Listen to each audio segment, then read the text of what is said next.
Oi, gente, estamos aqui de novo. Oi, gente, vocês já conhecem a gente, né? Já gente, sabem. vocês viram a sequência? Eu vou fazer uma playlist, Mila, só com esses 4 vídeos para ficar facinho dela encontrar. Aí já chega lá no canal, assiste tudo, cores. Maratona na playlist de cores. E ó, saber tudo sobre cores. Gente, eu sou Bel Postigo, sou aqui do Bordando com Bel, que vocês já me conhecem. E essa lindeza aqui... Eu sou a Camila, gente. Eu sou arquiteta, não faço bordados por enquanto, mas faço várias outras cores. Sim. Coisas de cores. Então... Ela é muito criativa, gente. Ela entende pra caramba de cores e tá passando tudo isso pra gente aqui, ó, de grátis. Não tá cobrando, né, Mila? Eu não. Não tá cobrando nada. É pecado. Não é bom, não. Então, gente, o que tem que fazer? Tem que curtir e tem que assistir esse vídeo até o final, Sim. Compartilhar com todo mundo. E nós vamos falar hoje sobre... Eu não sei, você que tem que falar pra mim. Vamos falar hoje sobre... Conta aí.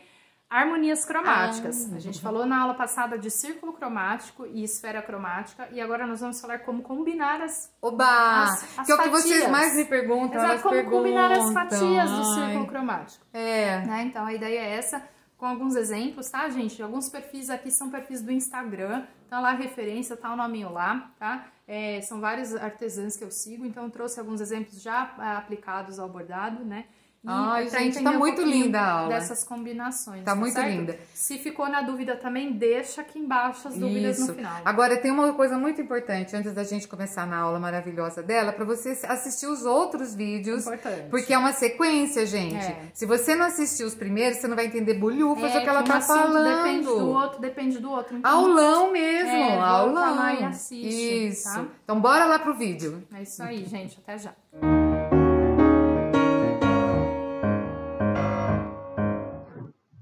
Oi, pessoal! Nessa terceira aula, nós vamos falar sobre harmonias cromáticas e combinações. Pessoal, no vídeo anterior, a gente falou sobre o nosso círculo cromático, que é essa ferramenta de composição para os designers, artesãos, né? Que são essas cores advindas aí da mistura, né? Elas vêm das misturas de pigmentos. Então, se você não assistiu, volta lá no vídeo anterior que você vai ver o que é esse círculo cromático. Tá certo? Bom, aqui nós já vamos partir para a parte de composição com cores. Além do círculo cromático, nós falamos também da esfera cromática. E aí é que a gente ganha muita coisa em questão de combinação. Porque quando a gente fala de círculo cromático e composição, a gente está falando de tons saturados, lembram? Eu falei para vocês que o círculo cromático ele era o anel mais externo da esfera cromática, só que quando nós estamos falando de dimensões da cor, nós estamos também falando de cores claras, escuras e saturadas. E aí, quando a gente vai para essas combinações que a gente vai passar agora, você vai navegar em todas essas dimensões. Você não vai se ater aos tons saturados somente do círculo cromático, tá certo? Então, vamos na sequência.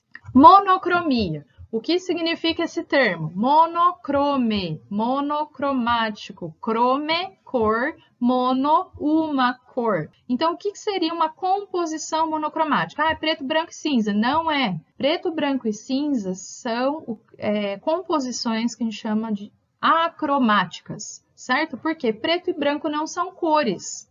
Fisicamente falando, cientificamente falando, preto e branco não são cores, eles são acromáticos. Então, quando eu falo de monocromia, eu estou falando de uma composição com um matiz, ou seja, uma cor. Então, eu posso usar só verde, só rosa, só vermelho, só amarelo, só azul. Então, quando eu uso apenas uma cor, estou falando de monocromia. Mais um exemplo, vou usar aqui agora tons de azul. Então, aqui eu tenho um tom de azul saturado, ou seja, forte, vibrante, super pigmentado, cheio de tinta. Tem um tom de azul aqui, ó, escuro, ou seja, um azul marinho, um azul extremamente escuro que teve preto na sua composição na hora que ele foi pintado. Tenho aqui também um tom de azul claro, que ele pegou esse azul aqui e trouxe muito branco na composição. Então, foi lá e pôs muito branco e pouco azul. Olha só, isso aqui é uma composição monocromática, porque eu estou usando qual matiz? Azul, mas a variação dele vai para azul escuro, azul claro, e eu posso ainda usar um azul desaturado, ou seja, um azul que é acinzentado, meio empoeiradinho, né? Aquele tom meio xoxo, porque ele vai perdendo essa vibração da cor, certo? Ele vai ficando elegante, acinzentado. Então, a gente vai falar um pouquinho sobre essa questão de elegância também na próxima aula, que sensações que as cores me passam. Mas, voltando aqui, ó, isso é uma composição monocromática, ou seja, eu estou usando mono, uma cor, azul, só que eu posso variar para preto, brancos ou cinzas na minha composição. Então, isso é uma composição monocromática. A seguir, alguns exemplos de trabalhos, gente, de perfis que eu sigo no Instagram que eu admiro muito. Então, aqui um exemplo, ó, de bordado que foi feito com monocromia, ou seja, predominantemente aí tons de azul e cinzas, né? Cinzas azulados. Então, estou usando somente uma fatia do círculo cromático, só uma fatia ali da esfera, e aí eu posso variar esse gominho da esfera, né? Para cima, para baixo ou para dentro da esfera. Aqui também, ó, né? De onde vem o marrom na vida, gente? Marrom na vida, o que é marrom na vida? É laranja ou vermelho que ganhou preto na composição, certo? Então, os tons de marrom, em geral, eles vão vir de amarelos, laranjas e vermelhos que foram ganhando principalmente preto ou cinza na sua composição. Então, aqui, tirando ali aquela rabeirinha que tá azul desse bordado, a gente tem no trabalho uma predominância de tons de marrom, né? Marrom que vieram do laranja, marrons que vieram do laranja. Depois, nós temos um segundo conceito, que são as cores análogas. O que são cores análogas? São as cores que eu vou variar lateralmente no círculo cromático. Não é monocromia, certo? Monocromia é uma fatia. As análogas, eu vou pegar as vizinhas. Então, eu vou variar o matiz para os lados. E aí, vou pegar composições, por exemplo, aqui, ó, verde, amarelo e laranja. Se eu tiver uma composição verde, amarelo e laranja, eu estou trabalhando com cores análogas. A questão é, tem que ser verde, amarelo e laranja saturados? Não! Ela pode ser um verde bem escuro, um amarelo que é ocre e um laranja saturado. Entende? Então, eu posso variar as cores dentro dos gominhos da minha esfera cromática. Lembrar que nós não estamos mais bidimensionais falando só de círculo cromático, nós estamos tridimensionais falando de esfera. Então, eu consigo juntar pretos, brancos, acinzentados nesses matizes. E aí eu vou ganhar muita dimensão nas minhas composições. Então, as cores análogas, ó, por exemplo, esse outro trabalho aqui, ó, eu tenho esses tons magentas, roxos e azuis. Portanto, eu tenho alguns azuis aí que são acinzentados, outros azuis são mais claros e outros tons estão realmente saturados, estão fortes, bem pigmentados. Vamos para o próximo. Aqui, ó, eu tenho também cores análogas. Por quê? Laranja, amarelo e verde, eles estão próximos no círculo cromático. Mas não é porque eu tenho branco aí que ele não pode ser uma composição análoga. Então, esse tom esverdeado e esse amarelado com alguns salpicados de laranja, eles formam uma composição análoga. O verde está extremamente acinzentado e discreto. O amarelo, ele é um pouco mais pigmentado, o laranja também. E aí o branco, como ele é acromático, ele não está contando nessa composição, porque ele é neutro, certo? Então o branco, o preto e o cinza, eles dão neutralidade para as composições. Aqui nós temos também uma composição análoga. Por que ela é análoga? Porque eu tenho tons rosados, vou ter tons que vão indo lá para o lado do laranja, lembrando, alguns mais claros, outros mais saturados. Tem um verde praticamente que é cinza e ele chega até no azul. Então, ele vai ter um tom de lavanda aí também acontecendo. Então, eu estou trabalhando quase que metade ou mais do círculo cromático nessa composição análoga. Essa aqui também é análoga, ó. A gente tem tons esverdeados que são cinzas, tem os laranjas que são marrons, né, são tons amarronzados, e o vermelho também que está dessaturado, ou seja, ele tem aquela qualidade do Marsala lá do outro vídeo, que ele tem muito cinza na composição. Então, às vezes a cor é tão cinza que a gente tem dificuldade de entender a nuance dela. Com o treino, vocês vão conseguir calibrar o olho de vocês e falar, esse cinza tem verde na composição, esse cinza tem rosa na composição, esse cinza tem amarelo na composição. Então, com o passar do tempo, estudando cores e observando cores, vocês vão conseguir perceber essas nuances aí bem sutis. Aqui nós temos também análogas, ó, então eu venho desde os azuis até os magentas, passo nos vermelhos, só não tem verde aqui, então eu tenho uma análoga de quase um círculo cromático inteiro. Bastante colorida essa composição. Aqui um bordado da Bel, ó, também com cores análogas. Então, a gente tem aqui, ó, verdes, turquesas. Tem um verde aqui que ele é quase azul, então ele trabalha ali na linha do turquesa. E aí ele vai para o magenta, também vai ali para o ocre, né?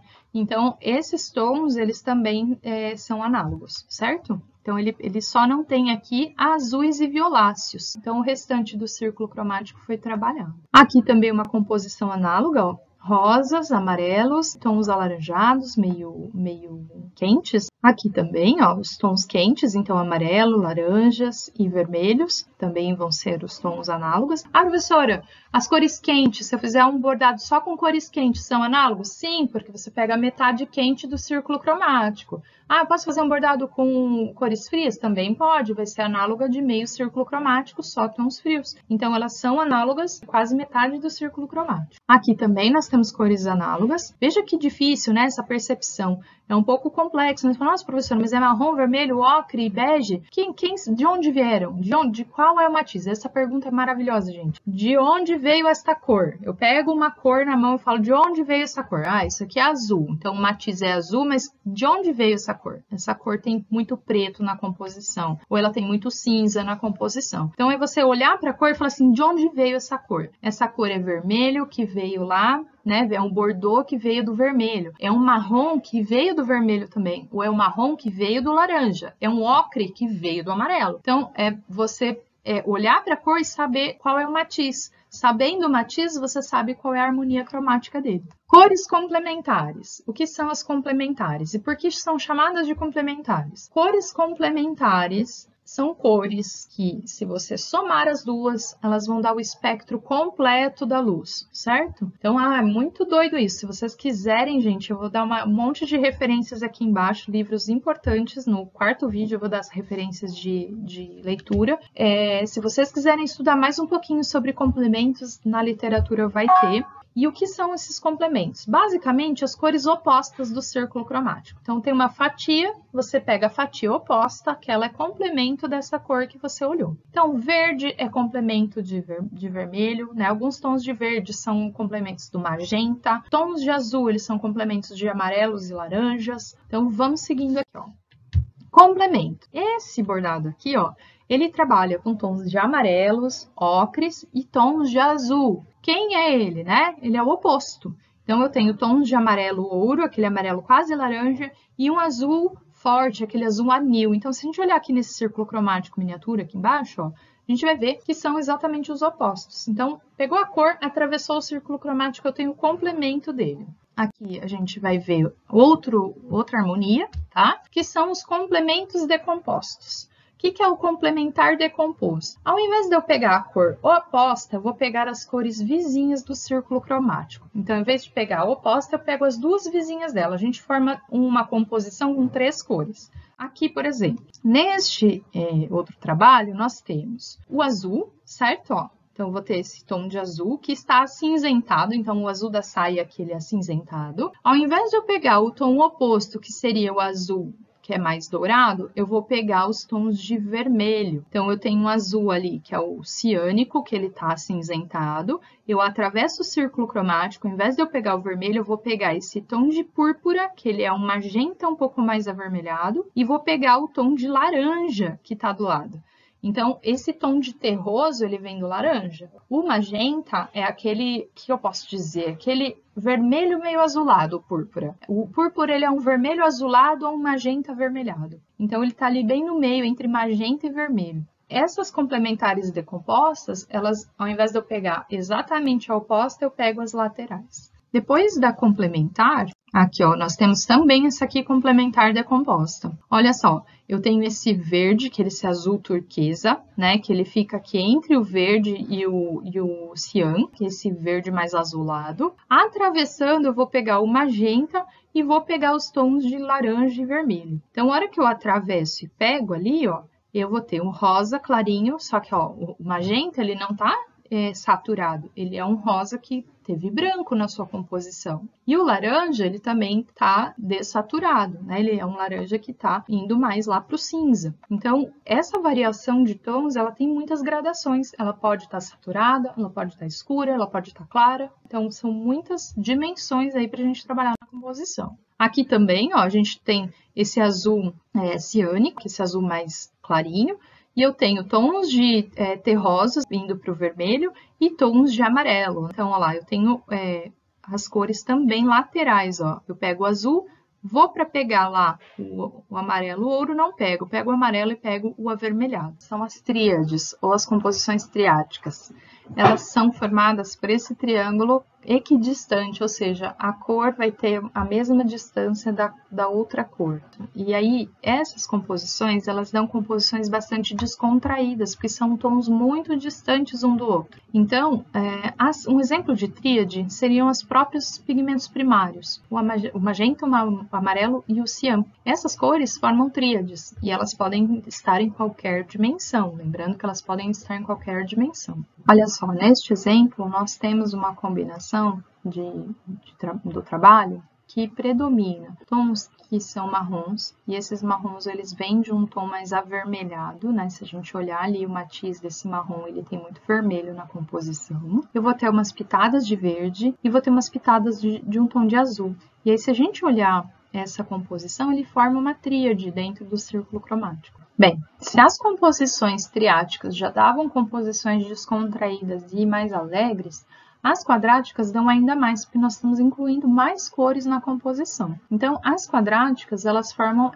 esse formato quadrado no círculo cromático. E aí elas vão dar composições bastante divertidas, né? Bastante para cima, porque são muitos pigmentos que são equidistantes, ou seja, eles são bem diferentes entre si. No próximo slide vocês vão ver uma composição. Aqui, ó. Olha esse trabalho na bolsa, né? Bastante interessante. Trabalha com tons amarelos, trabalha com tons avermelhados, tem tons de azul mais escurecidos e tons de verde. Então, se a gente olhar o verde, o azul, o vermelho e os tons de amarelo, eles formam quadra, né? Dentro do círculo cromático de 12 cores. Neste outro trabalho, a gente também tem uma quadrática. Esse tom de verde-limão, que ele tá mais acinzentado, um pouquinho mais pro verde musgo. Nós temos tons de vermelho, temos alguns tons de roxo e lilás e temos também alguns tons cerúleos, né? Esse tom de azul celeste, que é o tom aí do ciânico. Então, nesse trabalho, a gente também tem uma composição quadrática. E aí, vamos falar de acromia, né? Eu falei para vocês lá atrás de acromia. Então, os trabalhos que têm uma predominância de tons que são brancos e cinzas, ou tons muito lavados, que eles estão quase ali no branco. Esse trabalho, por exemplo, ele é um trabalho que a gente pode dizer que ele está neutro, acromático. Ele tem pouquíssimo pigmento bege aí, que é aquele tom de off-white que a gente fala, parece um branco sujinho. Então, ele tem essa questão da neutralidade, né, da acromia. Aqui também, né, ó, a gente está trabalhando com pretos, brancos e cinzas. Então, a predominância de tons acromáticos, ou seja, a gente não tem cor envolvida aí. Aqui também, olha a sutileza, né? A ausência de cor, ela pode dar delicadeza, ela pode dar sutileza para o trabalho também. Então, o relevo, ele é mais percebido quando a gente não tem a cor. Então, a forma, né, a ausência da cor também, ela pode ressaltar a forma, por causa da textura. E aí a gente tem um contraste de textura. Aqui também, ó, existe cor? Existe cor, mas ela é muito sutil, muito dessaturada, né, ou muito clara, a ponto da gente ter um trabalho bastante neutro. Então, quando eu quero neutralizar um trabalho, eu vou tirando pigmento, deixando ele dessaturado, vou deixando ele muito clarinho ou muito escuro, vou tirando aquela questão da saturação, da pureza do tom. E a gente tem o oposto aqui, né? Se eu tenho acromia, eu posso ter policromia, ou seja, o círculo cromático inteiro, uma festa. Então, se eu uso o círculo cromático inteiro na minha composição, a gente tem o conceito de policromia, de muitas cores, todas as cores. Nesses trabalhos aqui, eles vão ter lá uma amostra de todas as cores do círculo cromático. Então, essas são as formas de compor. E assim, eu sempre falo para os alunos, gente, tá sem inspiração, né? Não consigo escolher as cores do meu trabalho. Olha para a natureza. Olhe para uma imagem que você goste. Tente decifrar os matizes daquela imagem. Quais são as cores? De onde vêm esses tons? Quem são esses matizes? Nomeie esses matizes. Ah, isso é verde escuro, isso é azul claro, isso é amarelo dessaturado. Eu consigo ir percebendo esses matizes e isso vai me angariando muito repertório cromático. Na hora que eu precisar sacar ali uma composição, eu consigo trabalhar a partir das minhas referências. Aqui, ó, por exemplo, uma imagem, né? Se eu pegar uma imagem dessa, como que eu posso extrair essa paleta, né? É olhar para as sombras, olhar para as luzes, olhar para as cores, as que estão em maior quantidade, as que estão em menor quantidade, e tentar olhar e decifrar esses tons, né? Todas esse repertório visual, além de entender do círculo cromático, das dimensões cromáticas, adianta muito para a gente saber compor, para a gente ter material estético, material mental, material de memória para trabalhar com a cor.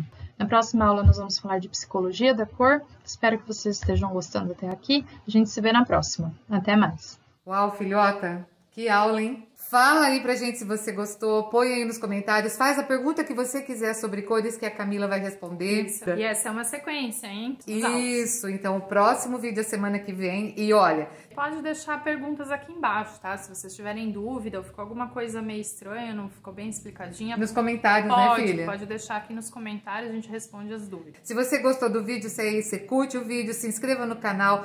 Ó, um beijo grande, gente. Obrigada. Até mais. Até.